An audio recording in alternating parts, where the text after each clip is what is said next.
Pride and Prejudice Chapter 12. In consequence of an agreement between the sisters, Elizabeth wrote the next morning to their mother, to beg that the carriage might be sent for them in the course of the day. But Mrs. Bennet, who had calculated on her daughters remaining at Netherfield till the following Tuesday, which would exactly finish Jane's week, could not bring herself to receive them with pleasure before. Her answer, therefore, was not propitious, at least not to Elizabeth's wishes, for she was impatient to get home. Mrs. Bennet sent them word that they could not possibly have the carriage before Tuesday, and in her postscript it was added, that if Mr. Bingley and his sister pressed them to stay longer, she could spare them very well. Against staying longer, however, Elizabeth was positively resolved, nor did she much expect it would be asked, and fearful, on the contrary, as being considered as intruding themselves needlessly long, she urged Jane to borrow Mr. Bingley's carriage immediately, and at length it was settled that their original design of leaving Netherfield that morning should be mentioned, and the request made. The communication excited many professions of concern, and enough was said of wishing them to stay at least till the following day to work on Jane, until the morrow their going was deferred. Miss Bingley was then sorry that she had proposed the delay, for her jealousy and dislike of one sister much exceeded her affection for the other.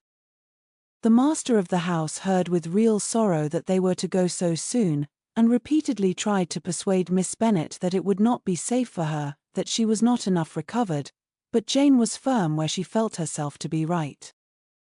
To Mr. Darcy it was welcome intelligence. Elizabeth had been at Netherfield long enough. She attracted him more than he liked, and Miss Bingley was uncivil to her, and more teasing than usual to himself.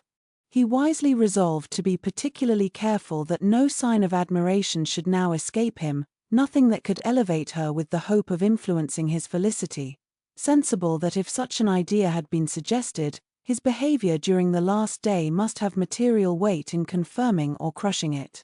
Steady to his purpose, he scarcely spoke 10 words to her through the whole of Saturday, and though they were at one time left by themselves for half an hour, he adhered most conscientiously to his book, and would not even look at her.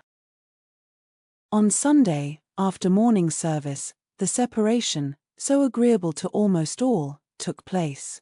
Miss Bingley's civility to Elizabeth increased at last very rapidly, as well as her affection for Jane, and when they parted, after assuring the latter of the pleasure it would always give her to see her either at Longbourn or Netherfield, and embracing her most tenderly, she even shook hands with the former. Elizabeth took leave of the whole party in the liveliest of spirits.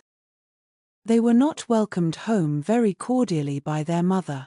Mrs. Bennet wondered at their coming, and thought them very wrong to give so much trouble, and was sure Jane would have caught cold again. But their father, though very laconic in his expressions of pleasure, was really glad to see them. He had felt their importance in the family circle. The evening conversation, when they were all assembled, had lost much of its animation, and almost all its sense by the absence of Jane and Elizabeth. They found Mary, as usual, deep in the study of Thoroughbase and human nature, and had some extracts to admire, and some new observations of threadbare morality to listen to. Catherine and Lydia had information for them of a different sort. Much had been done and much had been said in the regiment since the preceding Wednesday. Several of the officers had dined lately with their uncle, a private had been flogged, and it had actually been hinted that Colonel Foster was going to be married.